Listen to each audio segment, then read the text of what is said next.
Et donc, j'ai 10 km de SMS et de mails avec Macron. Et Macron a coupé 3 jours avant d'être élu.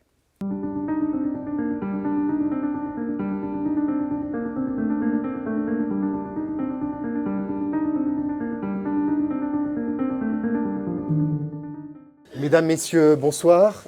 Bonsoir à tous. Merci d'être venus à Contribuables Associés en nos locaux en cette soirée où nous avons la joie d'accueillir Xavier Fontanet qui va nous présenter et dédicacer à la fin de cette conférence son nouvel ouvrage, Le Grand-Père et le Président, ouvrage paru aux éditions VA Éditions.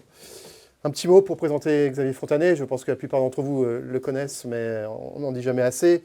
Sachant que cet entretien, cette conférence est également filmée, elle sera diffusée sur YouTube et envoyée à l'ensemble des 350 000 membres de contribuables associés. Donc nous parlons devant cette assistance à Paris, mais aussi dans toute la France ce soir.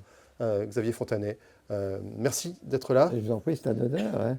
Merci de m'inviter. Merci à vous, merci à vous. Alors Xavier Fontanet, quelques petits mots pour vous présenter. Vous êtes l'ancien président, directeur général d'Essilor, qu'on ne présente, je crois, plus, qui est un des grands fleurons français, aujourd'hui marié avec un groupe italien, un grand fleuron dans l'optique, et notamment, je pense qu'un certain nombre d'entre vous dans l'assistance portent des verres Essilor. Vous êtes donc aujourd'hui professeur de stratégie d'entreprise à HEC, et notamment dans des cours qui sont très suivis en télévision sur BFM Business. Et on peut le dire également, contributeur régulier de Contribuables Associés. Et Xavier Fontanet est véritablement une grande voix écoutée et respectée du débat économique et public. C'est pour ça que nous avons vraiment, encore une fois, un grand plaisir à vous recevoir. Donc nous nous accueillons pour ce nouvel ouvrage. C'est pas loin du 10e ouvrage que vous signez, je crois. Ah, peut-être pas, mais 7 ou 8 déjà. 7 ou 8 déjà. Ah oui, avec 10 si on met les traductions anglaises. Ah oui, on dépasse plusieurs. Oui, et pas qu'en Angleterre d'ailleurs. Hein, non, je crois que... En Chine. En Chine aussi. Oui, en Chine, oui. Et donc, pour quelques petits mots pour présenter ce livre, qui est assez original en fait dans l'esprit, qui est un dialogue fictif entre Antoine, qui est un jeune président de la République fraîchement élu, et son grand-père, Auguste, qui lui est fort de sa sagesse et de son expérience d'industriel, est le témoin d'un demi-siècle, on va dire, de bouleversements économiques et sociaux. Et c'est un livre qui est assez vivant et qui parle autant, je pense, aux citoyens qu'aux décideurs, ce qui met en lumière beaucoup de choses, les choses qui ne vont pas en France et celles qui pourraient aller mieux. En quoi on peut corriger ce qui ne va pas dans notre pays, à l'aune notamment de la multitude d'expériences et de théories mises en pratique à l'étranger, notamment en Europe, mais aussi en Asie.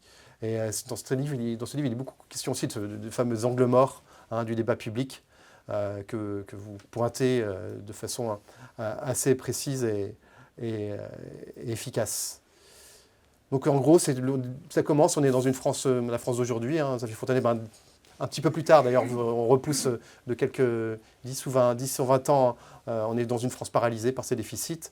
Et donc ça commence, on est dans le bureau du président de la République qui accueille son grand-père, et tous les deux vont donc vont dialoguer de journée en journée pour ouvrir le débat sur les différents chantiers qui attend la France.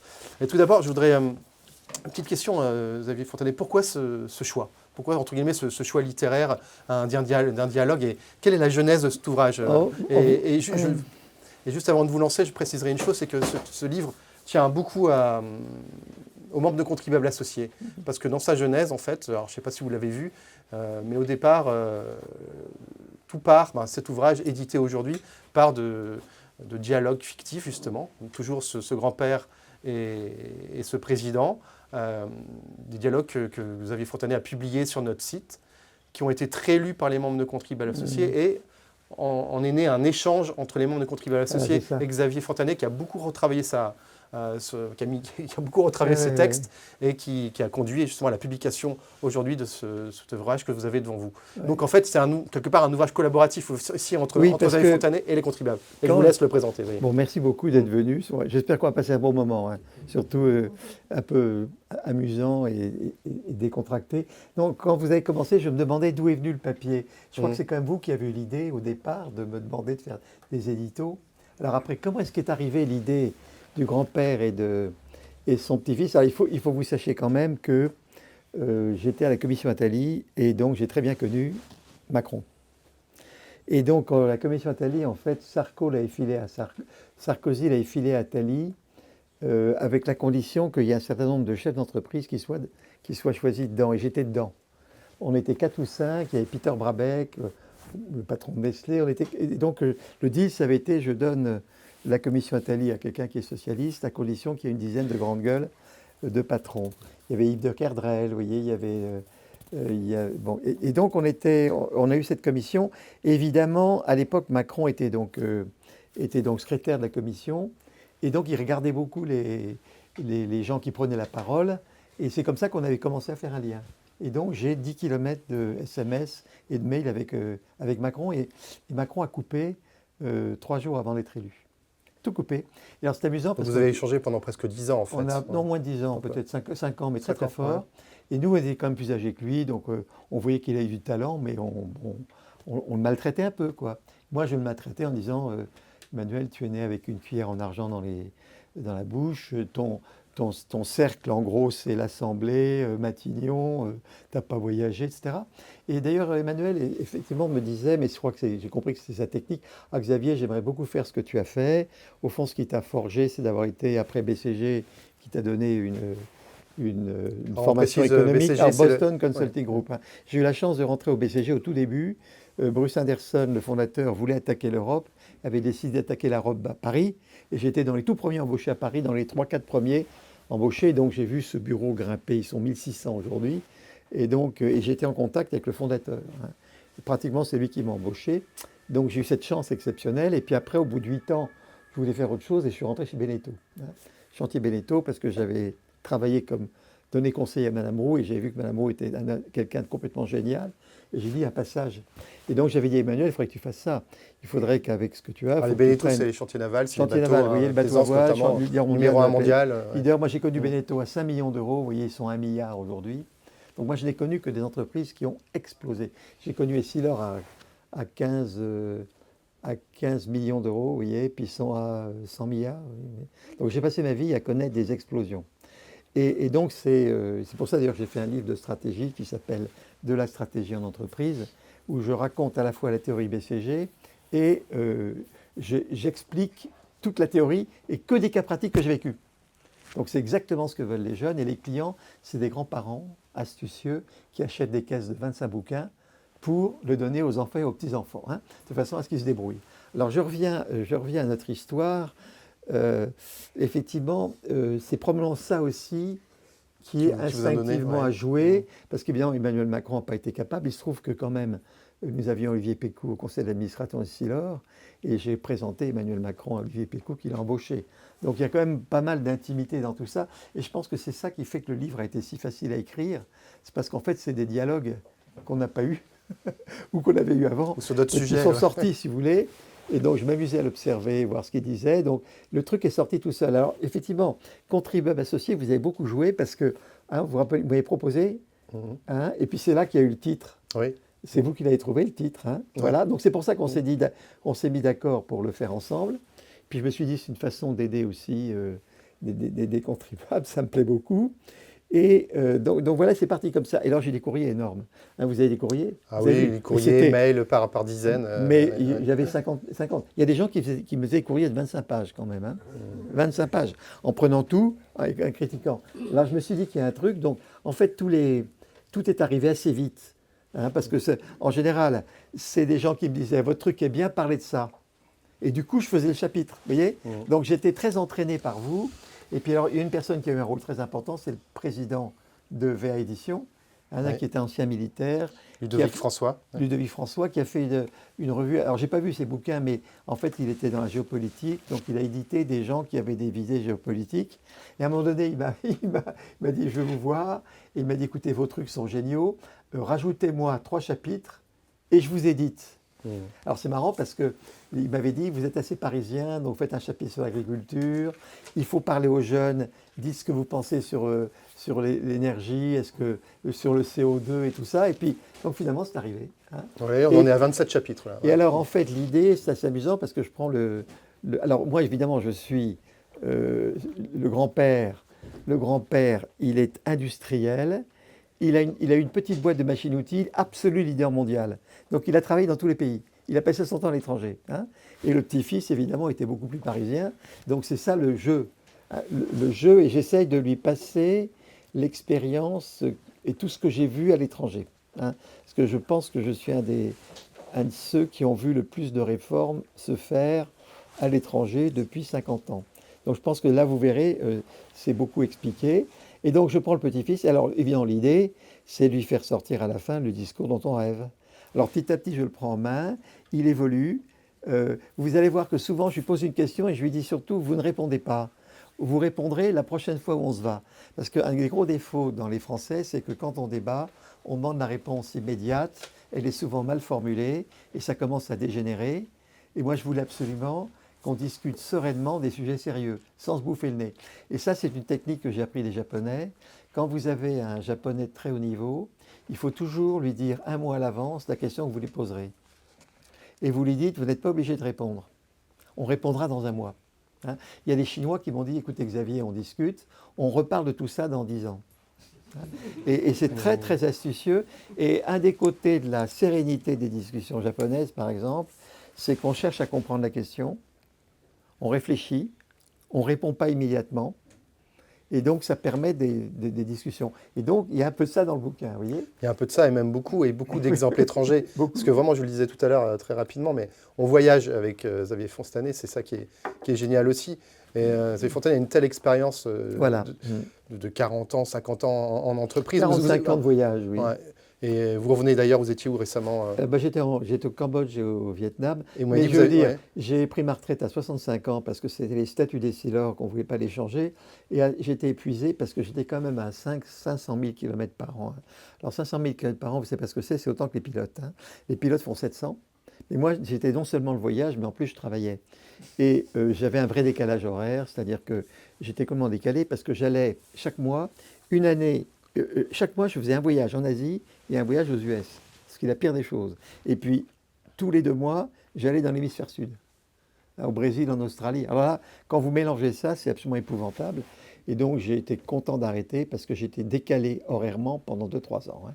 Je me levais pour bouffer un steak, condition, pour manger à 3 heures du matin un steak parce que sinon, je ne dormais pas, hein. Donc, j'étais vraiment décalé. Donc ça, c'est un des grandes douleurs des PDG dont on ne parle jamais, hein. C'est le problème du voyage.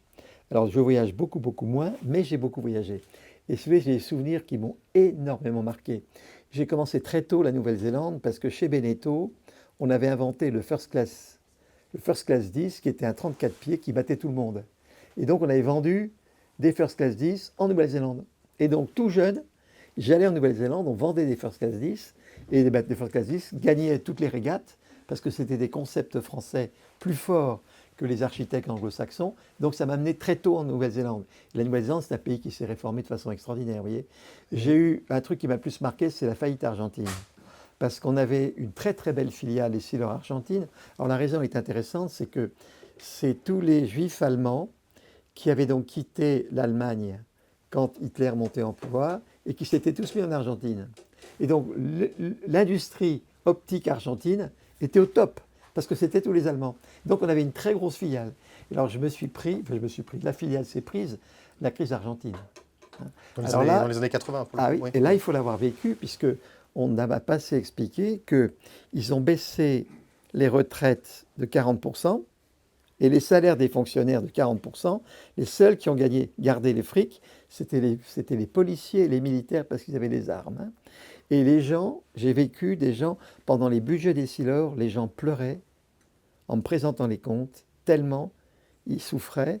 Ils avaient des pertes de grands-parents qui mouraient parce qu'il n'y avait plus, les retraites n'arrivaient plus. Et donc ça, c'est un truc qui m'a beaucoup marqué.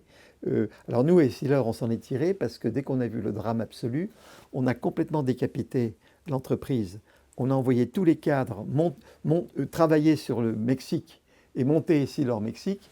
Donc ils ont monté le truc. Et on a laissé Essilor Argentine travailler uniquement avec des stocks et de la livraison. Il n'y avait plus du tout de marketing. Et on a très très bien tenu le choc grâce à ça, parce qu'on a effondré tous les frais généraux. Donc l'entreprise a changé. Et puis évidemment, quand c'est reparti, tous les concurrents étaient coulés, et donc on a des parts de marché géniales. Mais j'ai vécu, si vous voulez, vraiment ce que c'est que dans la population, les gens pleuraient. Hein. Les gens pleuraient quand ils faisaient les budgets, tellement et puis ils voyaient des gens normaux, ils disaient, Monsieur Fontanier, il faut qu'on vous raconte, etc. Donc ça m'a beaucoup marqué. Hein. Alors j'ai vu la réforme Nouvelle-Zélande, qui à mon avis est une des plus Alors, la géniales. réforme, ouais. Et rentrons un J'ai petit vu peu, la- expliquez-nous, voilà. Xavier, les grandes. Il y a Les la Nouvelle-Zélande, réformes. il y a l'Argentine, il y a la Suisse, il y a le Canada. Il y Donnez-nous a, quelques, pour moi, il y voilà, a les trois. 4, 5 grands Je vais axes. prendre mes trois Ouais. grandes réformes, Mm. celles qui m'ont marqué et celles où je connais les acteurs, puisque j'ai rencontré les acteurs et je leur ai montré mes bouquins pour qu'ils vérifient et qu'ils changent des trucs. Bon, les trois réformes que j'ai connues, c'est donc la Nouvelle-Zélande, Roger Douglas, la deuxième, c'est le Canada, et la troisième, c'est l'Allemagne. Pour moi, c'est les trois les plus fortes. Et les deux modèles de constitution, c'est la Suisse et Singapour. Bon. On avait le siège d'Asie en Singapour. J'ai eu la chance de fréquenter Lee Kuan Yew parce que Lee Kuan Yew était hypermétrope astigmate, que tous les Asiatiques sont myopes. Donc les opticiens de Singapour étaient incapables de faire ces corrections. Évidemment, Essilor corrigeait. Donc j'étais monsieur lunettes. Et quand je venais à Singapour, j'avais les lunettes. Mais l'avantage pour moi, c'est que j'ai eu contact avec Lee Kuan Yew, Lee Kuan Yew, qui était le grand, qui était le grand chef d'État, président, qui est un fondateur chef d'État absolument ouais, extraordinaire. Donc de Singapour. c'est tout cette savoir-faire que j'ai voulu passer. Alors, si vous voulez, ce qui est très très intéressant, c'est que le Canada, c'est Jean Chrétien et Paul Martin. Donc Jean Chrétien, il est connu, c'est un politique. Il avait un banquier, Paul Martin, qui était financier. Et donc, ils ont fait une réforme qui a été essentiellement la partie régalienne. Ils n'ont pas touché au social, ils ont touché au régalien. Hein. Et là, ça a été vraiment une étonne. Et alors, le plus intéressant, c'est qu'ils ont eu les médias avec eux. C'est-à-dire que les médias ont dit, écoutez, le Canada est en mauvais état, on ne va pas vous casser les pieds avec des émissions débiles. Bon. Donc, ils ont eu les médias qui ont eu un rôle capital. Deuxièmement, ils ont passé un an, Paul Martin et Jean Chrétien, à visiter tout le Canada, région par région, et expliquer les réformes. Ils discutaient avec les gens. Un an, en expliquant tout avec des PowerPoint, etc. Et donc ça, c'est plus intéressant. Et ils sont attaqués donc, à tout ce qui était régalien. Donc ils ont privatisé tous les trains, tous les téléphones, la télécommunication et tous les métros. Tout ça en même temps. Donc déjà, ça a été un énorme truc.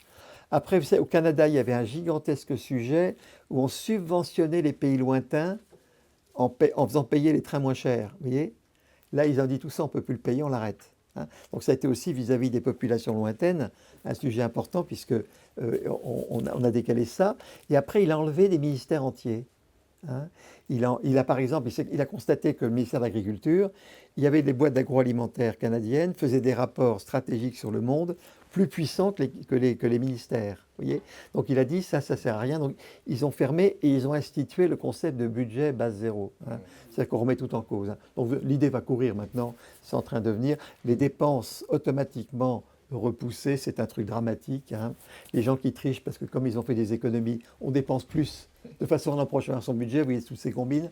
Donc là, il a fait un gros travail. Et alors, le truc le plus important qu'a dit Jean Chrétien, c'est qu'il a dit la prospérité, ça vient des entreprises. Ce n'est pas l'État qui donne les jobs. L'État peut même gêner les entreprises s'il est trop coûteux. La prospérité vient des entreprises, on doit chouer les entreprises. Je pense que c'est ça le message de Jean Chrétien. La dette est trop élevée, elle était à 80% du PIB. Une dette trop élevée. Et il a été cru, il a persuadé, grâce aux médias, qui lui ont permis de s'exprimer sans le couper tout de suite en disant c'est faux, etc. Vous voyez. Donc Jean Chrétien est vraiment quelqu'un, alors maintenant il a 85 ans, je lui ai présenté le livre d'ailleurs que j'ai écrit, Pourquoi pas nous, et il m'a dit, il faut vous donner, c'est exactement ça, je suis entièrement d'accord, bravo, etc.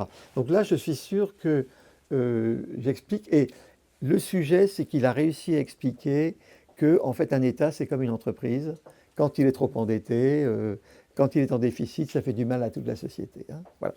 Ça, c'est ça. Roger Douglas, c'est une histoire de fou. Donc en Nouvelle-Zélande. Nouvelle-Zélande. Alors là, lui, il s'est attaqué à la santé. Alors une petite précision, Xavier, si vous permettez. Jean Chrétien était centriste, Roger Douglas était travailliste, donc de gauche. Travaillé de gauche, oui. Enfant d'ouvrier agricole. Son papa était ouvrier agricole dans une porcherie industrielle. Hein. Et alors Roger Douglas est extrêmement intéressant parce qu'il était socialiste. Il est devenu ministre des Finances. Il a commencé à faire le gros sou parce qu'il a été confronté aux grosses négociations mondiales pour vendre du lait, de la viande et tout. Donc il est devenu businessman.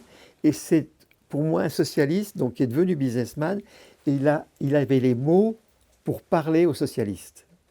Alors là, le truc qui est très intéressant, et c'est une des choses les plus importantes dans le livre, c'est qu'il a dit que quand l'État s'étend trop, il retire du terrain de décision aux personnes. C'est-à-dire que si vous ne décidez plus rien sur la santé parce que le médecin vous est imposé, le médicament vous est imposé, etc., si vous ne décidez rien sur l'école parce que vous allez à l'école qui est à côté de chez vous, l'État, quand il grandit, il vous enlève des choix. Or, ce qui fait la personnalité, c'est le choix. Hein, le choix, c'est la dignité de faire son choix. Si le choix est imposé, on perd sa dignité. Et donc la lutte contre les impôts de Roger Douglas, qui était socialiste, c'était une lutte pour la dignité. Hein, c'est pour la personne humaine. Ce n'est pas une question de fric, c'est une question d'humanisme. Hein. Et alors après, il a donc fait un truc complètement fou, c'est qu'il a privatisé la sécurité sociale et les hôpitaux, qui étaient tous publics, qu'il a vendus assez cher à des groupes privés d'assurance et des groupes privés d'hôpitaux. Donc il a fait rentrer des sous et il a dit aux gens, écoutez, maintenant, je vous augmente vos salaires de 30%, puisque ce n'est pas l'entreprise qui va payer la sexo pour l'État, mais vous êtes obligé de prendre une assurance auprès d'un groupe privé, 3 groupes privés en concurrence. Vous voyez le truc? Bon. Et donc, évidemment, la Nouvelle-Zélande est un petit pays, donc il y a eu des grosses assurances mondiales qui sont venues. Et le truc le plus intéressant, c'est que tout de suite, les assurances ont dit, on prend le deal, mais on met une condition innégociable, c'est qu'on puisse mettre des prix différents suivant les gens. Parce que, évidemment, en agriculture, il y avait plein de gens qui buvaient trop, il y avait des débuts de drogue, et ils ont dit, attendez, la personne qui boit trop paiera plus cher que la personne qui est en bonne santé. Et donc, il a lancé l'idée qu'on est responsable de sa santé. Vous voyez le truc? Bon, alors ça a été au niveau du Parlement une énorme bagarre, et le Parlement finalement, bon ils étaient comme ça parce qu'ils étaient à 2 doigts de la faillite, a accepté que les assurances mettent des prix différents, et toute l'idée c'est on a une importance très grande sur sa santé à soi. Et c'est comme ça qu'il a fait effondrer les prix de la santé, parce que les gens ont commencé à faire attention, visite médicale. Après, les grands groupes hospitaliers ont amené des nouvelles technologies. Il s'est passé des systèmes concurrentiels, c'est-à-dire que les opérations très chères, il n'y avait plus qu'une seule hôpital qui le faisait pour tout le monde, d'où les cours d'expérience chers à mes cours de stratégie. Et donc, c'est comme ça qu'ils ont monté. Hein. Et alors, le deuxième truc qu'il a fait, c'est CAPI. Il a commencé à mettre de la CAPI dans les retraites. Hein. Mais il est connu pour avoir... La capitalisation. Mais il est connu pour avoir un travail. Alors, dans mes bouquins, je n'ai pas mis là, mais vous prenez les comptes. Alors, moi, j'ai acheté tous les comptes à la Banque mondiale. Alors, vous verrez dans le bouquin qui s'appelle « Pourquoi pas nous ?» Alors, vraiment, vous voyez les chiffres. Hein. C'est-à-dire que vous voyez la dépense publique qui descend, elle était montée à 55, 57 comme nous, elle descend à 42. Alors ça prend 7 ans. Et vous voyez la dette qui explosait, qui descend à 20%. Et vous voyez le PIB qui ne bouge pas. Le PIB continue à grimper. Donc tout ce que disent les Keynésiens, si on baisse les dépenses publiques, on effondre l'économie, c'est faux. Il suffit de regarder les chiffres. Hein. Et pour ne pas être gêné, moi j'ai carrément acheté tous les chiffres à la Banque mondiale. Ça m'a coûté 12 000 € d'ailleurs. Bon. Mais j'ai eu tous les chiffres allemands, tous les chiffres canadiens, tous les chiffres néo-Z, tous les chiffres suisses, et les chiffres de Singapour, j'ai tout mis dans le bouquin. Et ça, c'est des chiffres vraiment qui vont l'air assez bons. Voilà, donc vous voyez, alors ce qui est intéressant, c'est que le Canada, c'est avant tout le régalien, la Nouvelle-Zélande, c'est santé retraite, et puis l'Allemagne est extrêmement intéressante. L'Allemagne, ça a été tout ce qui était marché du travail. Hein. Alors l'Allemagne, ça a été Schröder et Hartz. Et donc, là aussi, les médias ont été absolument... Alors, il se trouve que... Alors, moi, j'ai connu Jean Chrétien. Roger Douglas, en fait, après devenu quitter la politique, il est rentré dans le private equity et Silor lui a acheté une boîte. Il a acheté le plus gros laboratoire de EOZ. Donc alors, je ne vais pas vous dire que j'ai connu, mais on s'est situé. Bon. Et il a fait un très beau bouquin qui s'appelle Unfinished Business. Comment il s'appelle, Roger Douglas. Et ça, je vous conseille de lire. Unfinished Business. Il vaut 75 € sur Amazon, parce que tout le monde se l'arrache. Alors, l'Allemagne, c'est différent. C'est Schröder et Hartz. Alors, moi, il se trouve que j'ai connu Hartz, parce que quand j'étais dans les cantines, on faisait on faisait la bouffe de Volkswagen, de la grosse usine de Hartz, qui était Volkswagen. le grand conseiller Hartz économique, était le conseiller de économique Schröder. de Schröder. Alors, en fait, c'était le DRH de Volkswagen. Et Schröder l'a connu parce que Schröder était, en tant que président de sa région, au conseil d'administration de Volkswagen. Vous voyez, donc, c'est comme ça qu'il a connu Hartz. Donc, Hartz, c'est quelqu'un qui vient du privé. Alors, Hartz est absolument génial. C'est un géant, il fait plus de 2 mètres. Alors, on se dit, un géant, et c'est un type d'une finesse absolument extraordinaire. Et c'est lui qui a été vraiment l'inspirateur de Schröder. Alors lui, il est très très intéressant. Schröder l'a repéré parce qu'il a inventé le CDI à temps variable. Alors ça, c'est extraordinairement important. Tous ceux qui connaissent le monde, vous savez, quand vous avez une boîte qui est très lourde en capital, elle est très sensible aux changements conjoncturels. Si jamais il y a une chute de l'économie, ils se prennent une baigne absolue. Alors, c'était le problème de Volkswagen, qui, dans les années de réforme, allait très très mal. Donc dans les années, c'était le début des années 95, c'était l'époque où on était sous Jospin, c'est l'époque où l'Allemagne était le malade de l'Europe, je ne sais pas si vous vous souvenez. Hein, le pays. Alors la raison, c'est à cause des pays de l'Est, ils avaient envoyé 1500 milliards à l'Est, la dette publique explosait et les dépenses publiques 57% du PIB. Alors ce qui a eu très important, il y a eu beaucoup de noirs dans l'économie. Les Allemands ont réagi en faisant du noir. Travail au noir. Hein. Travail au noir. Hein. Et dont on ne parle pas du tout, mais je pense que la quantité de travail au noir dans une économie, il faut que le ministère des Finances la mesure bien, c'est un élément fondamental qu'on ne voit jamais dans les économistes. Alors, le truc qu'il a fait, c'est qu'il a réuni tous les gens de Wolfsburg, 80 000 personnes, il a dit, écoutez, on va enlever 40 000 personnes et on change les contrats de travail. Bon. Et il avait fait venir tout le monde avec les familles. Vous voyez le truc. Hein. Et alors, il a expliqué, écoutez, on peut sauver le truc, on va garder des CDI, simplement le temps sera variable. Les bonnes années, on vous demandera de travailler 5 x 9, 45. Les mauvaises années, 4 x 7, 28. Donc le temps de travail, il va bouger de 28 à 45, mais vous avez un contrat de travail ferme. C'est le temps de travail hebdomadaire qui bouge en fonction de la conjoncture. Hein. Et en échange, très gros intéressement. Un ouvrier, les bonnes années, touchait 12 000 15 000 euros d'intéressement. Hein. Et donc, là, toute l'industrie allemande a basculé sur les CDI. Et je sais que chez Essilor, on est passé au CDI parce qu'on a mis des machines, outils de très très chers qui devaient travailler en 3/8. La France ne voulait pas faire de 3/8. Les Allemands ont accepté des 3/8 avec le CDI de Hartz. Évidemment, on a chargé l'Allemagne de toutes nos machines-outils sublimes. Donc, vous voyez, donc c'est des trucs vachement importants. Et tout ça, c'est des trucs que les industriels comprennent. Alors, l'autre truc qu'a fait Hartz, c'est les petits jobs. Vous savez, c'était le temps partiel. Et donc, ça a été attaqué par, tout le monde a dit, mini-job, c'est complètement nul. En fait, ce n'est pas ce qui s'est passé. Hartz m'a dit, le noir était monté à 22% de l'économie dans certaines régions. Et c'est tous les boulots, vous voyez, les boulots nettoyage, caissière dans les supermarchés, aide aux vieilles personnes, où les gens travaillent 15-20 heures, vous voyez, ce n'est pas des plein temps. Alors, il a commencé très dur en disant 450 € pour un travail de 15 heures, sans charge sociale. Donc, à ce moment-là, il a fait embaucher, vous voyez. Et après, ça a tellement bien marché qu'il a monté à 650. Parce que 450, entre nous, c'était bas. 650. Et alors, ce qu'on ne dit pas, c'est qu'il y avait 3 millions de personnes qui ont eu 2 jobs. Donc, qui ont fait 2 jobs. Donc, il a remis 3 millions de personnes dans le boulot. Et quand vous prenez les statistiques allemandes, ben, le chômage s'est effondré à cause de ce qu'on appelait ici mini-job. Mais c'était en fait une lutte contre le noir et une installation du temps partiel par contrat. Vous voyez ? Parce que, alors, le truc très intéressant qu'ont dit Schröder, bien sûr, Schröder-Hartz a dit aux Allemands, on est arrivé à un moment donné où on risque notre souveraineté à cause de la dette qui monte. Hein. Regardez l'Argentine, c'était plein d'Allemands, donc les Allemands comprenaient très bien ce qui s'est passé, puis ils avaient des membres de la famille qui avaient vécu le truc, donc ça aide à comprendre. Et donc il a expliqué qu'il fallait faire attention, et il a été aidé par Bertelsmann. Bild Zeitung, qui était le concurrent, vous voyez, le groupe, il avait utilisé le frère de Schröder qui se moquait de son frère.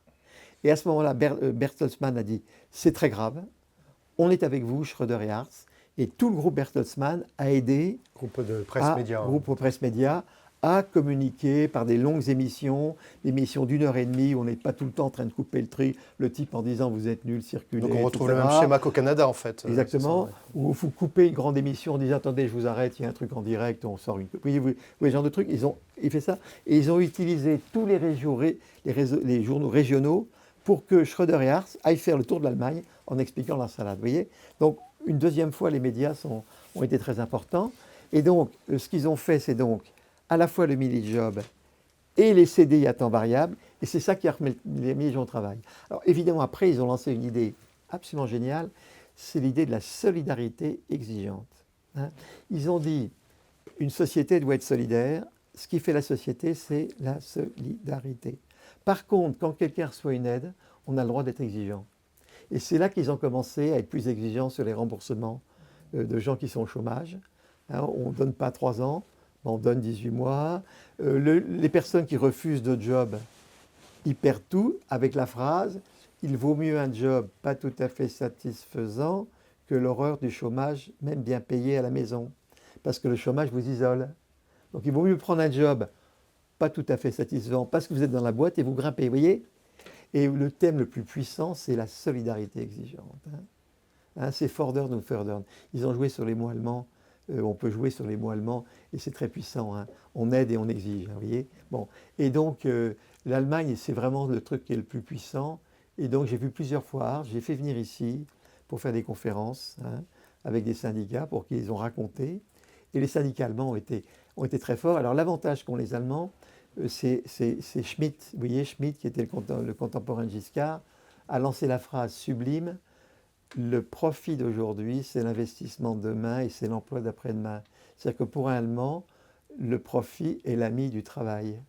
Alors qu'on reste communiste en disant que le profit, c'est la spoliation du travailleur. Pas du tout. À long terme, le profit permet l'investissement et la croissance.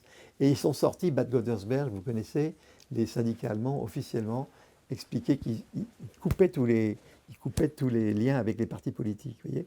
Donc ces 3 exemples pour moi, et alors ils sont intéressants parce qu'ils couvrent toute la sphère publique. Ils couvrent le régalien, ils couvrent le social, vous voyez.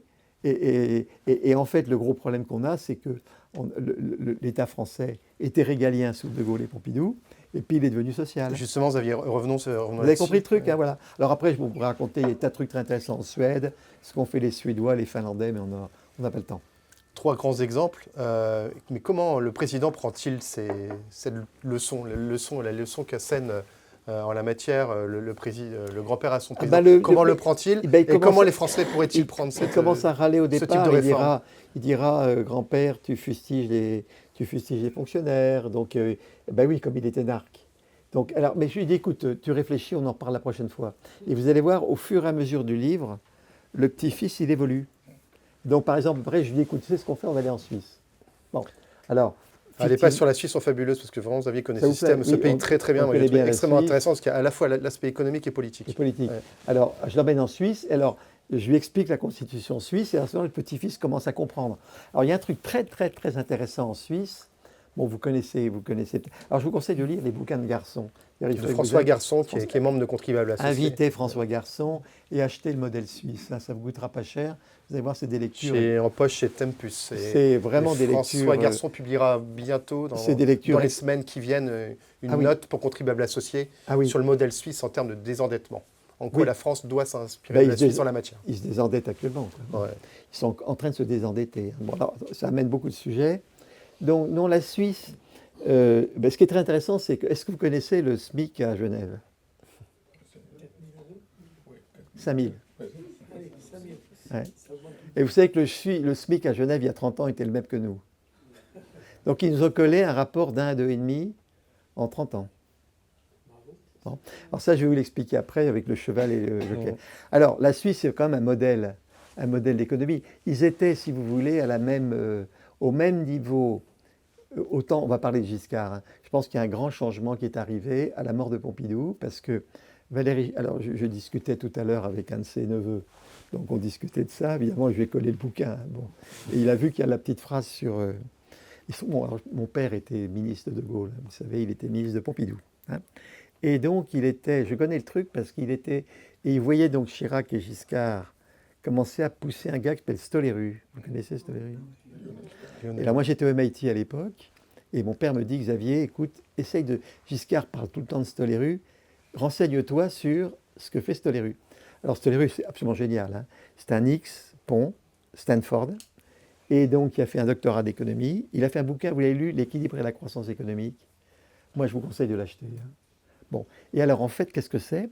C'est un polytechnicien très fort en maths, qui a, il a mathématisé le multiple keynésien. Vous connaissez le multiple keynésien? Et alors là où son bouquin est puissant, c'est qu'il calcule les effets du multiple suivant la composition de l'économie, suivant l'industrie, le service et tout. Alors, on sait maintenant que tout ça, c'est complètement faux, parce qu'en économie ouverte, le truc ne marche pas, sauf qu'en économie fermée, ça marche bien, et il n'avait pas vu à quelle vitesse l'économie s'ouvrirait. Il faut rappeler qu'on était en 73. Bon. Et alors, moi, j'avais tout de suite dit à mon père, écoute, il faut faire gaffe parce que c'est les dépenses publiques à toute vitesse. Et donc, Giscard a voulu marquer sa différence avec Pompidou et De Gaulle en disant REF, c'est fini, et on pousse ça, vous voyez. Et alors, quand vous verrez la dette, vous faites la dette sur PIB, vous verrez, elle remonte, et c'est sous Giscard. C'est l'emprunt Giscard qui est le premier. Et c'était justifié par Stoléru, feu Stoléru, hein, qui était un mec génial. Mais les mecs géniaux se trompent, hein. C'est ce que je disais à certains par charité, je ne dirais pas à qui, mais je disais à beaucoup de gens, tu es le plus intelligent, le plus travailleur. Le problème qu'il y a, c'est dès que c'est important, tu te trompes, hein. Bon. Donc il y a le problème du bon sens, hein. Bon. Et alors, donc voilà un petit peu où on était. Donc j'étais sur Giscard, ça c'est un point important. Et alors c'est sûr que, alors il y a eu Barre, hein, qui a été plus calme, mais quand Mitterrand a utilisé, alors les économistes sont devenus keynésiens, et Mitterrand évidemment a utilisé tous les économistes en disant je crée des déficits publics, mais vous en faites pas, ça fera de la croissance, vous voyez. Et donc bon, et puis après vous avez eu donc évidemment le deuxième qui a fait les grosses erreurs, c'est Mitterrand, on le sait très bien, c'est la fallacie du temps libre. L'idée qu'en travaillant moins, on fait travailler les autres. C'est en travaillant plus qu'on fait travailler les autres. Bon. Donc la deuxième erreur fondamentale. Et la troisième, je pense que Chirac, bon, qui est un mec super sympathique et tout, il a été très impressionné par Bourdieu. Alors ça vous dit un truc, Bourdieu? Alors j'ai eu ça parce que j'ai un copain qui était un inspecteur des finances qui était dans les cabinets sociaux et qui a vu le truc. Il était donc dans les cabinets sociaux à l'époque de... Et donc Chirac était obsédé par la fracture sociale. Ça vous dit un truc? Bon, alors c'est la fracture sociale, c'est Bourdieu, hein. L'origine, c'est Bourdieu qui dit que vous dépendez de la classe dans laquelle vous êtes. Alors c'est dramatique ce truc-là parce que ça empêche l'ascenseur social ou l'escalier social. Vous ne pouvez pas sortir de votre truc. Alors évidemment, si j'avais Bourdieu en face de moi, je dirais expliquez-moi Jobs, expliquez-moi Van Gogh, Lenoir, tous ces grands génies. Ces génies, ils échappent à leur classe, évidemment. Et chaque être humain est capable de génie, en fait, hein. Bon. Donc, alors Chirac était obsédé, et après il a commencé à dire la fracture sociale, c'est plus grave que le déficit budgétaire. Alors, si vous voulez, moi, je vous retrouve avec ChatGPT, la fracture sociale est plus grave. Vous voyez. Et à ce moment-là, c'est là qu'il a commencé à lancer l'idée de l'État-providence. Hein, c'est dans ses cabinets. Alors, je connais le gars qui a fait ça par charité chrétienne, je ne saurais pas le nom, mais je connais le gars qui est au cabinet de Chirac, qui a lancé l'idée de l'État-providence, vous voyez. Donc, tout ça, ça va un peu ensemble, hein. J'ai Keynes qui me permet de dépenser, l'État-providence, le déficit est moins grave que la fracture sociale. Vous voyez tout le petit mélange. Et donc Chirac, quand vous regardez la période Chirac, ça a été terrible. Et c'est là qu'est arrivé le paritarisme, c'est-à-dire qu'on a commencé à combler les trous des caisses sociales. Et comme l'État a commencé à s'intéresser, alors qu'avant c'était syndicat patronat, vous faites un ménage à trois. En général, ça ne marche pas très bien. Du coup, ça déresponsabilise tout le monde, puisqu'on dit l'État, vous voyez. Et c'est le début des caisses. Les syndicats se politisent. Qu'est-ce qui se passe? Ils s'intéressent moins aux boîtes, puisqu'ils préfèrent aller à l'Élysée, à Matignon. Ils perdent complètement. Hein, ils étaient à 30 ou 40% de cotisation. Ils sont à 7. C'est les plus bas d'Europe. Et ça, c'est parce que c'est le seul pays où il y a le... Et à ce moment-là, qu'est-ce qu'a fait l'État? Il a comblé les trous des syndicats. Comme les recettes ne venaient plus. Alors prenez-vous les comptes des syndicats, c'est un truc que vous regardez. Et alors ça explique un peu tout ce qui s'est passé, vous voyez. Et on paye aujourd'hui les 4 000 milliards, en fait, c'est ces trois décisions. Hein. C'est la décision de passer à Keynes en lâchant. La deuxième décision, c'est le temps libre. Hein. Et puis la troisième décision, c'est l'idée du paritarisme. L'État rentre dans le social. Vous voyez, hein. D'où votre image après du jockey obèse. Oui. Voilà, j'explique ça à mon petit-fils. Et alors, la Suisse, parce que j'ai quitté, La Suisse, si vous voulez, ils sont à 30% de dépenses publiques. Alors c'est en travaillant, quand vous travaillez dans une industrie très mondialisée, si vous voulez, on a les mêmes. Vous prenez Essilor, mais faites venir Chalandard. Chalandard, il m'a raconté le truc de Saint-Gobain. On a les mêmes process. Vous voyez, ils ont des usines de verre et nous avons des usines aussi qui font des verres. On a les mêmes machines, puisque c'est nous qui faisons les machines. Donc les temps sont exactement les mêmes dans toutes les usines, parce que c'est quand même la puissance des machines qui fait le temps de production. Donc les coûts, en gros, c'est les mêmes, hors impôt. Puis dès que vous commencez à charger, à ce moment-là, vous avez... Alors j'ai lancé l'idée du jockey obèse qui crève le cheval. C'est-à-dire que je me suis tout de suite rendu compte que quand vous prenez la France, où vous avez une dépense publique à 57%, alors suivez-moi, je vous fais un petit calcul, ça demande de travail de sixième, mais il faut le faire. La sphère privée est à 43. 57 plus 43 égale 100. 57 divisé par 43, ça fait un 32. Donc la sphère publique est 32% plus grosse que la sphère privée. Prenez l'Allemagne. L'Allemagne est à 44, la sphère publique. La sphère privée est à 56. 44 sur 56, c'est 0,7. 1,32 sur 0,7, ça fait pratiquement 1,2. Donc la sphère publique française, elle n'est pas 15% plus élevée. Tout le monde dit, mais c'est 15, 57 moins 1. Non, non, elle est 2 fois plus lourde. Et ça, c'est vraiment le cheval qui est écrasé par son jockey. Et ça explique l'industrialisation. Elle est là. Parce que dans le service, c'est pas grave, puisque dans les boîtes de service, les concurrents ont la même charge. Si vous faites des cantines, ben vous avez toutes les charges françaises et vous vous battez avec les mêmes. Mais si vous faites un produit qui s'exporte contre un Allemand, et bien là, vous portez la sphère publique. Et quand vous vous battez en Espagne ou aux US, vous vous prenez les quarts de coup. Vous comprenez? Et c'est ça qui fait les 2 millions de personnes qu'on a perdues dans l'industrie. Alors moi, j'ai vécu que dans l'industrie. Je peux vous dire, le truc, il est clair et net. Alors là, il faut que les économistes commencent à accepter ces raisonnements et commencent à les expliquer. Alors je pense que le bouquin, vous verrez, il va l'expliquer. Et alors, évidemment, le petit-fils, qui est quand même assez bon, petit à petit, au fur et à mesure, il commence à comprendre les raisons de l'industrialisation. Et alors, la montée de la sphère publique qui est liée, c'est 2 millions de personnes. Il y a une coïncidence qui fait qu'on a exactement le même nombre de fonctionnaires en excès de nos voisins européens que le nombre de... C'est un hasard, mais c'est le même chiffre, c'est 2 millions. Ça peut à retenir. C'est 150 milliards. Donc là, on est sur des très très grosses masses. Voilà. Donc vous voyez, c'est l'idée. Alors la Suisse est un exemple où la sphère publique est à 30%. Donc c'est un des pays qui est le plus léger. Et comme par hasard, c'est le pays qui a l'industrie la plus forte. Alors quand vous discutez avec un économiste, il va vous dire, oh, la Suisse, d'abord c'est un petit pays, et puis après c'est les finances. La richesse de la Suisse, c'est tous les truandages financiers. Alors il y a eu des truandages financiers pendant la guerre. Ils ont abrité beaucoup d'argent nazi. Bon. Mais à la fin de la guerre, ils ont même payé des indemnités pour dire on a fait une bêtise et ils ont viré tous les gens qui étaient... Et donc la raison pour laquelle la Suisse est riche, ce n'est pas la finance. Ils ont le même taux que l'Angleterre. C'est l'industrie à 26. C'est le pays européen qui a l'industrie la plus forte. Et promenez-vous en Suisse, vous verrez, il y a que des petites usines partout. Et rentrez dans l'usine, il n'y a que des leaders mondiaux. C'est des petits business, tous leaders mondiaux. Puis après, vous avez la pharmacie, vous avez Nestlé. Donc la Suisse, c'est le pays le plus industriel. Vous voyez. Et alors, il y a un truc très important que je n'ai pas assez mis d'ailleurs dans le bouquin. Donc, quand il sera réédité, oui, on remettra. C'est, prenez la Constitution française, on ne parle jamais de l'entreprise. Jamais. Il y a, dans la Constitution suisse, on parle d'entreprise. Alors réfléchissez, alors ce que je dis, c'est absolument inaudible, parce qu'en tant qu'ancien patron du 440, je n'ai pas le droit de parler, je suis totalement inaudible, puisque je vais défendre ma classe, c'est pas vrai, mais c'est ce qu'on me raconte, et ce que je vais dire est tellement énorme que c'est inaudible. Mais je vais le dire quand même, pour faire réfléchir.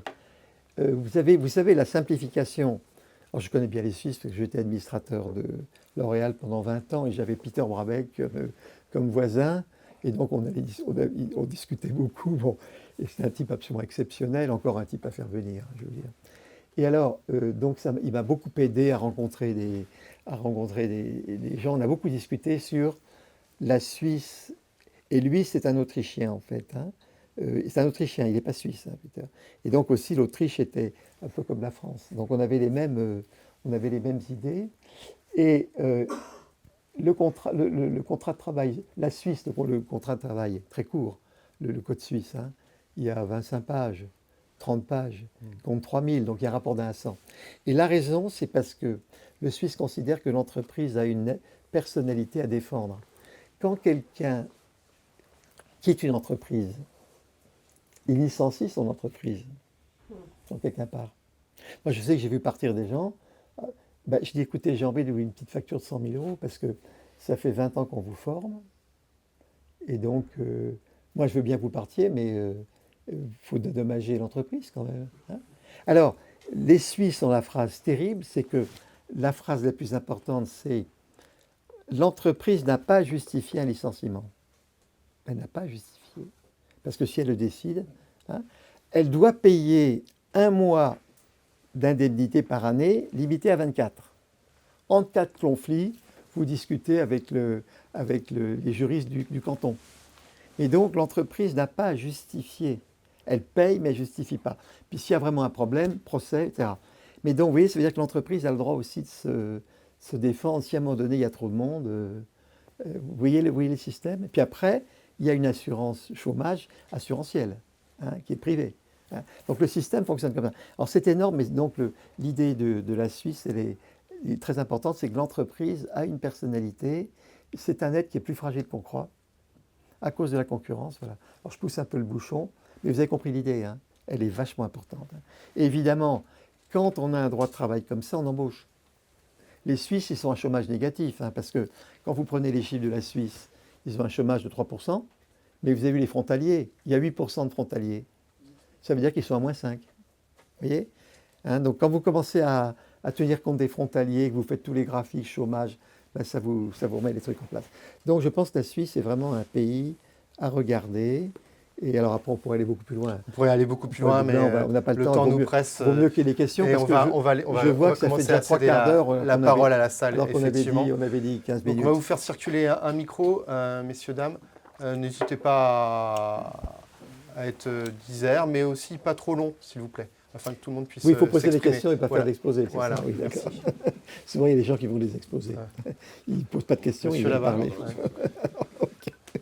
Ça, c'est dans la gouvernance. Bon, on peut partager le diagnostic sans problème. Bon, après, comment peut-on faire pour qu'il se passe quelque chose? Parce que c'est ça notre problème. Bien sûr. Alors c'est tout le volet du livre également. C'est tout le volet du livre. Voilà. Là, on a teasé, comme on dit, entre guillemets, en anglais. Alors, on vous a présenté les choses, mais après, il faut rentrer dans la lecture de l'ouvrage. Ce qui se passe dans tous les pays, c'est que les gouvernants, à un moment donné, arrivent à persuader le pays qui a un problème de fric. Et à mon avis, les médias ont un rôle capital. Actuellement, nos médias n'aident pas la situation, hein, puisqu'il y a un système, le journaliste se met en avant devant la personne qui l'interviewe, et l'idée, c'est de se payer.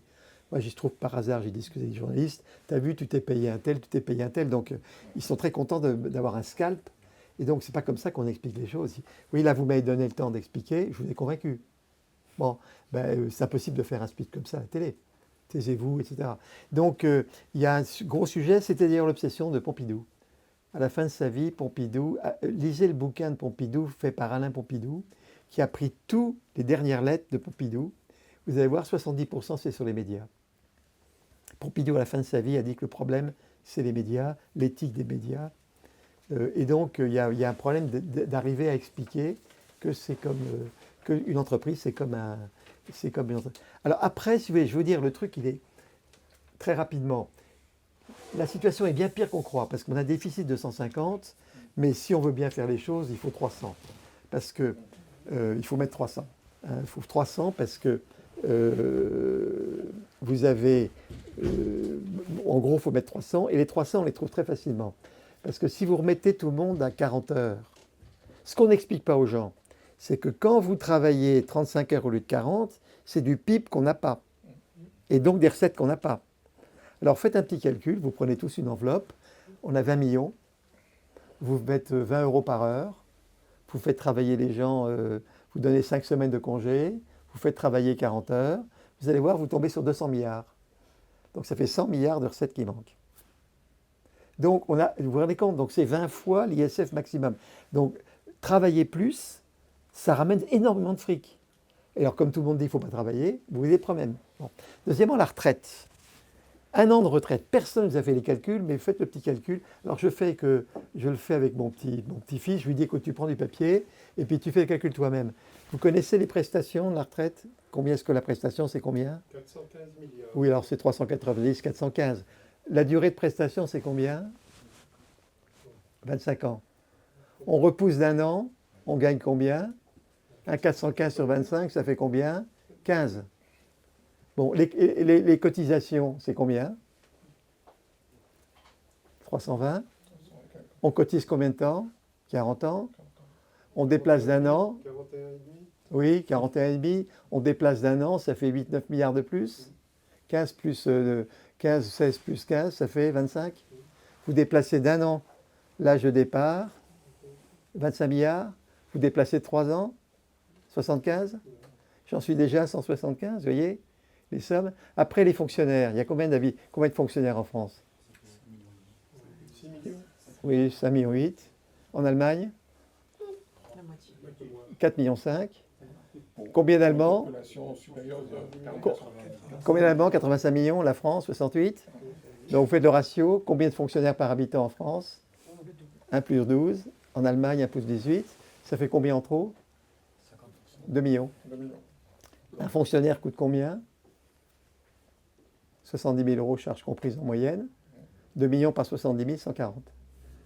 Donc en fait, si on est un peu réaliste, on se rend compte que, en fait, on trouve 300 milliards sous le sabot d'un cheval, hein, à condition de travailler comme les autres. C'est-à-dire qu'il faut faire 40 heures comme toute l'Europe. Ça, c'est le privé. Il faut aller jusqu'à 67 ans, comme toute l'Europe. Les Japonais, maintenant, vont à 72. Hein. D'accord, hein, les Chinois vont aller à 70. Hein, bon. Oui, donc quand même, bon. Et puis après, bon, on dit qu'il faut que les fonctionnaires aient la productivité qu'ils ont à côté. Ben, vous avez 150, 140 et 75. Pour moi, ça fait plus que ce qu'il faut. Alors à ce moment-là, vous comblez le déficit et puis vous mettez 50 milliards de plus dans la défense et vous baissez les impôts aux entreprises de 80 milliards pour les mettre au niveau de fiscalité des Allemands. Et alors à ce moment-là, on a le jockey et le cheval. Vous verrez, je montre à mon petit-fils que le taux de croissance d'un pays, c'est lié à la dépense publique. C'est-à-dire que quand vous avez une dépense publique de 57%, on a un taux de croissance depuis 50 ans qui est sous 1%. Hein. Alors ça, on vous l'a bien caché, mais ce n'est pas compliqué. Après la réunion, vous avez ChatGPT ou bon, vous demandez à ChatGPT, prenez-moi tous les PIB par tête en 73. D'accord? Prenez-moi tous les PIB par tête en 2024. Puis vous regardez. Et vous allez voir que la France, c'est le pays qui a la plus faible croissance de tous les pays développés. Alors l'inflation moyenne, vous la demandez à ChatGPT, ils vous diront sur 50 ans c'est 3,5, 3,4. Et vous verrez, taux de croissance de la France, 0,8, 0,9. Alors que la Suisse a une croissance de 2,8. Alors faites une différence entre 2,8 et 0,5 et vous avez le SMIC à 5 000 euros. Hein? Alors les pays qui vont le plus vite, c'est Singapour. Alors Singapour, lui, c'est 5% par an. Dépenses publiques, vous savez, à Singapour 19%. 19. Voilà. Alors, évidemment, alors eux, c'est ce qui... Alors, la plus forte croissance du monde, c'est Taïwan. Ils sont à 17. Alors, Taïwan va monter parce qu'ils montent leur armée. Mais donc, il y a vraiment un graphique, une élasticité constante. Alors, ce qu'il faut, la France, si vous voulez, c'est il faut revenir à des places moyennes de 44%, 42%. Et à ce moment-là, vous retrouvez de la croissance. Donc, si vous appliquez le remède, à ce moment-là, on va se remettre à croître. Et alors, l'expérience très intéressante de tous les pays qui ont fait ça, c'est que les fonctionnaires sont excellents. On a quand même une bonne fonction publique en France, avec des gens intelligents et travailleurs. Quand vous discutez bien avec la fonction publique, vous allez voir, ils sont surchargés de boulot. Alors, il y a toute une partie qui ne travaille pas, il y a toute une partie qui travaille, qui fait des 2 fois 35 heures. Hein. Ils travaillent énormément. Hein. C'est ce qu'on n'entend pas d'ailleurs. Hein. D'ailleurs, je ne sais pas, quand vous travaillez avec le ministère, très souvent, on est emmerdé, puis d'un seul coup, on tombe sur une personne bien qui vous règle tout. Il suffit de fouiner un peu. Et donc, en fait, il ne faut pas que les fonctionnaires aient peur. Alors, il faut arrêter les recrutements. Hein. Il ne faut pas remplacer ceux qui partent. Alors déjà, si vous faites ça, sur 10 ans, vous en enlevez déjà 1,5 million, hein, puisqu'il y a 150 000 qui partent tous les ans. Donc déjà, vous réglez les 3 quarts du problème en bloquant vraiment l'embauche. Hein. Et vous avez vu qu'on continue à embaucher. Hein. Alors, vous avez un truc actuellement fabuleux, c'est l'AI. L'AI tombe absolument incroyablement pour permettre de mettre de la productivité. Alors moi, j'ai conseillé à mon petit-fils, là, je lui ai dit, tu sais, tu devrais aller voir, là, il y a 2 pays qui sont très forts, c'est la Corée et c'est le nord de l'Europe, c'est la Lituanie. La Lituanie, c'est ceux qui sont le plus avancés. L'Estonie. Ou l'Estonie. Ouais. C'est les plus avancés en AI, fonction publique. Donc, donc ce qu'il faut, si vous voulez, c'est arriver, vous voyez, vous posez la question.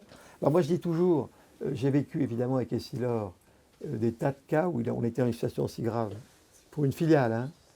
Je ne parle pas des Essilor qui marchent bien, mais par moment, on a eu des filiales.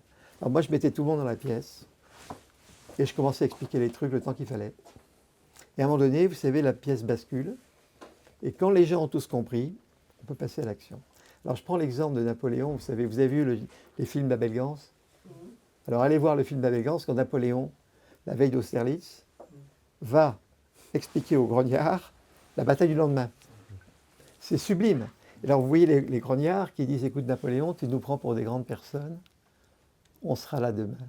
Parce que, et t'occupe pas, on a tout compris, le côté opérationnel, on s'occupe de tout.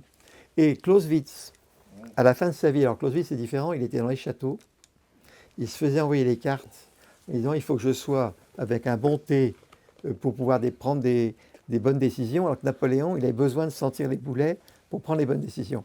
Et à la fin de sa vie, Clausewitz dit, les Français sont meilleurs soldats que les Allemands, parce qu'ils sont moins nombreux et moins bien équipés, mais ils s'approprient la bataille, alors que les Prussiens ne font qu'obéir au chef. Et moi, je crois que les Français, c'est tout le travail qu'il faut faire. C'est un travail de pédagogie. Alors, par contre, vous aurez les Mélenchon, vous aurez tous ces gens-là. Alors après, il faut expliquer, si vous voulez, que ces gars-là, ils sont dans une autre logique. Ils cherchent qu'à foutre le bordel, à détruire le langage. Et il faut décortiquer leurs pensées. Hein, c'est une méthode. Oui, Mélenchon, on voit très bien. Ça devient une espèce de tribun. Il écervelle les gens qui disent on suit Mélenchon parce qu'il est bon. Et puis, il raconte n'importe quoi. Il a toute une technique d'écervelage. Et ça, moi, j'ai vu ça. Hein. Sans aller jusqu'à Mélenchon, la pensée socialiste Oui. est quand même, depuis 40 ans, quelque chose qui pose un véritable problème à notre pays. Bien sûr. À travers ce que vous nous dites. C'est Mitterrand. Le dégât de Mitterrand et les socialistes a été dramatique. Je pense que l'idée du temps libre, quand vous êtes en pleine... Ils n'ont pas vécu la concurrence mondiale. Mais dire on travaille moins pour donner du boulot aux autres, moi j'étais à 3 fois 35 heures pendant 45 ans. Ah oui, mais c'est en travaillant beaucoup qu'on donne du boulot aux autres, hein. C'est pas en travaillant moins. Donc il y a des trucs très simples qu'il faut revenir. Mais je pense que le français de base, malheureusement, on ne lui file pas le micro. Et c'est l'obsession de Pompidou qui dit à qui est-ce qu'on donne le micro. Et donc les chaînes de télé, ils ont besoin de gens qui font du dégât, parce que c'est ça qui amène la pub. Vous comprenez ? Donc ils sont financés. Voilà. Donc là, il y a vraiment un... Moi, je crois que le code d'éthique des médias est un truc absolument fondamental. Il faut que les journaux, à qui on donne la parole, vous voyez, à qui on la donne. Une autre question dans la salle? Monsieur, là-bas.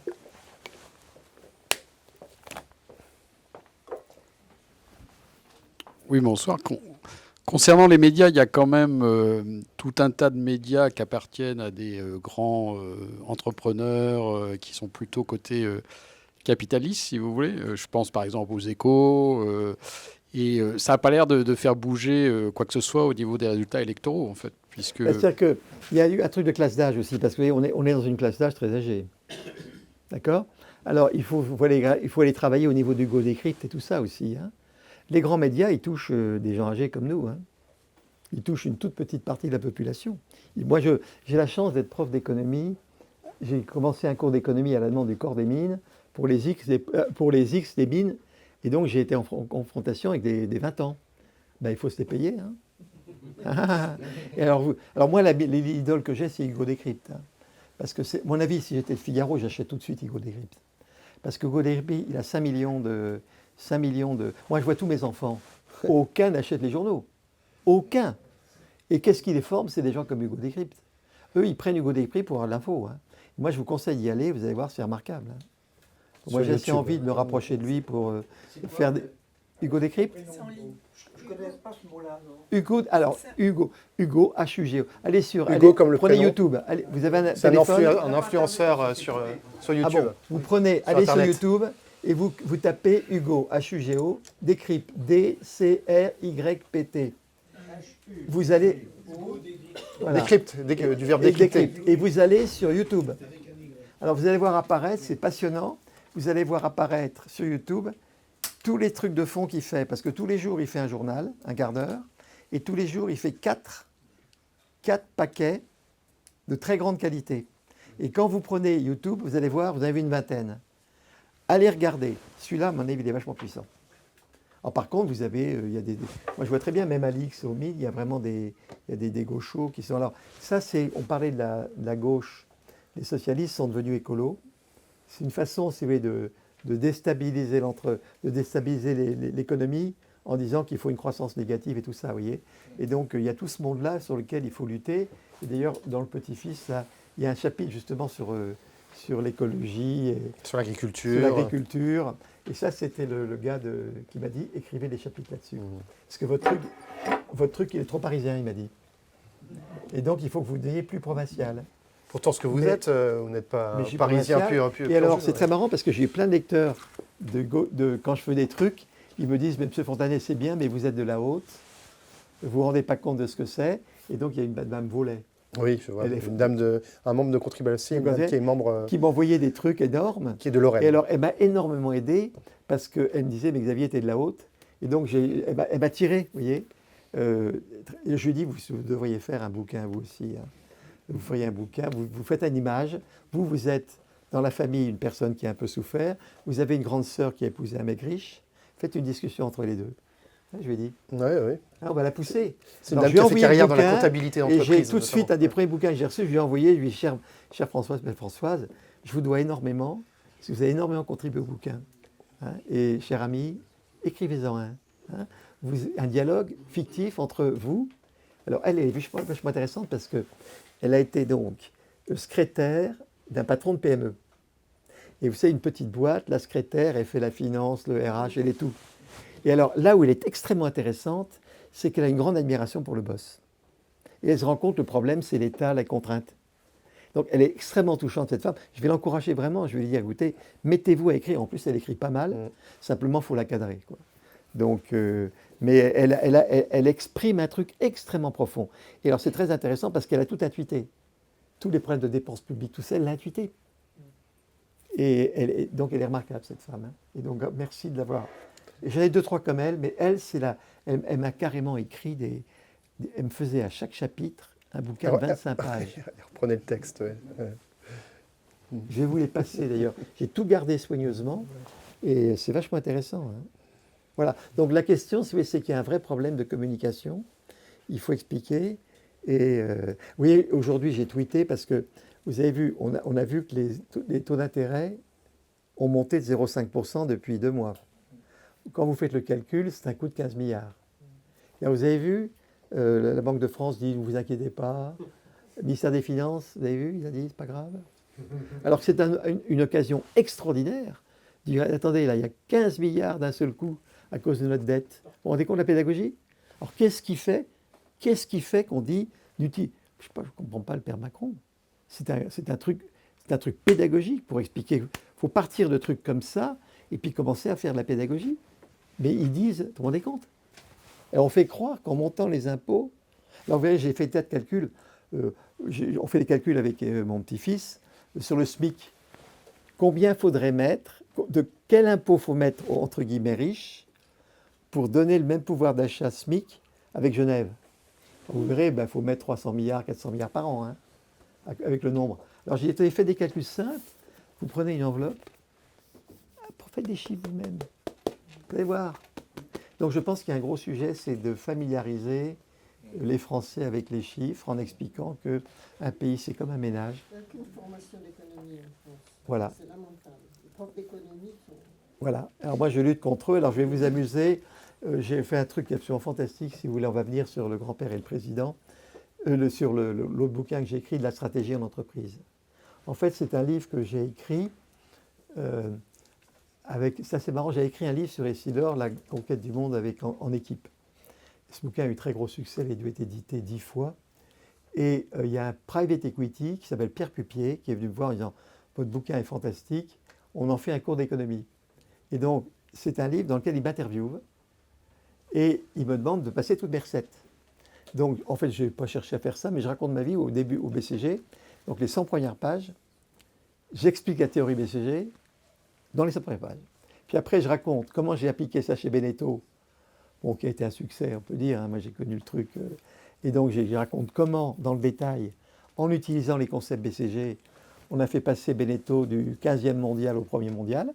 Bon. Après, j'étais dans les cantines. Alors, je suis resté 6 ans. C'était pas assez long. Mais la boîte où j'étais est devenue leader mondial avec Sodexo. Ouais. Alors, je raconte toutes les histoires. Vous verrez comment est-ce qu'on a fait. Puis Essilor, moi, j'ai connu, je vous disais, un 15 millions. Et même la CAPI a beaucoup chuté. Mais bon, elle est à 100 milliards quand même, hein, 110 milliards. Et donc, vous vous rendez compte, c'est quand même une... Vous voyez, c'est 10 000. C'est plus qu'Apple. Bon, et on a appliqué les méthodes BCG et donc, ce bouquin est un bouquin pédagogique et je pense qu'il faut vraiment le pousser. Alors, vous savez comment il se vend? C'est les grands-mères, c'est des dames comme vous, madame. Vous avez les enfants? Non. Ah, bon, pas d'enfants. Mais vous avez des proches? Non, mais j'ai été directrice d'école et je peux Bon. vous dire, pour embaucher pour un prof d'économie, il faut se lever maintenant. Alors, vous allez voir. J'ai commencé à faire un cours. Attendez, vous allez voir. Donc, j'ai commencé à faire un cours à l'X, aux mines et aux ponts. Donc, ils m'ont passé. Alors, c'est le corps des mines qui m'a dit, Monsieur Fontanet, faites-nous un cours d'économie avec le bouquin. D'accord? Donc, ils m'ont passé 50 élèves il y a 3 ans, 100 élèves l'an dernier, 150 cette année. Donc, j'ai fait un bijou qui est un cours d'économie fondé sur popularisation des idées BCG.